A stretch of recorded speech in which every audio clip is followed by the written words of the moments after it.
राजा और मूर्ख बंदर की कहानी बहुत पुरानी बात है। एक राजा के पास पालतू बंदर था। राजा उस बंदर पर बहुत विश्वास करता था, क्योंकि वह बंदर राजा का भक्त था। बंदर राजा की पूरे मन से सेवा करता था, लेकिन बंदर बिल्कुल मूर्ख था। उसे कोई भी काम ठीक से समझ नहीं आता था। राजा जब भी विश्राम करता, बंदर उसकी सेवा के लिए हाजिर हो जाता था, उसके लिए हाथ पंखा चलाता था।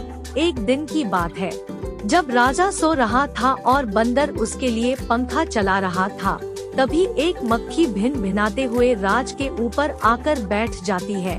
बंदर उस मक्खी को पंखे से बार बार भागने की कोशिश करता है, लेकिन मक्खी उड़कर कभी राजा की छाती पर, कभी सिर पर, तो कभी जांघ पर जाकर बैठ जाती थी। मूर्ख बंदर काफी समय तक ऐसे ही मक्खी को भागने की कोशिश करता रहा, लेकिन मक्खी वहां से जाने का नाम ही नहीं ले रही थी। यह देखकर बंदर को क्रोध आ जाता है और वह पंखा छोड़कर तलवार निकाल लेता है। जब मक्खी राजा के माथे पर बैठती है, तो बंदर तलवार लेकर राजा की छाती पर चढ़ जाता है। यह देखकर राजा काफी डर जाता है। फिर मक्खी माथे से उड़ जाती है, तो बंदर उसे मारने के लिए हवा में तलवार चलता है।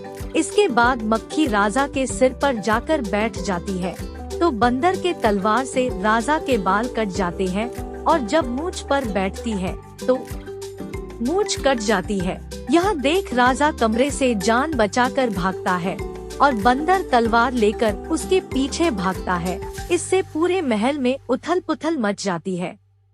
इस कहानी से यह सीख मिलती है कि किसी मूर्ख को ऐसा काम न सौंपे जो बाद में आपके लिए ही खतरा हो। दोस्तों, हमारे चैनल को लाइक और शेयर करें। धन्यवाद।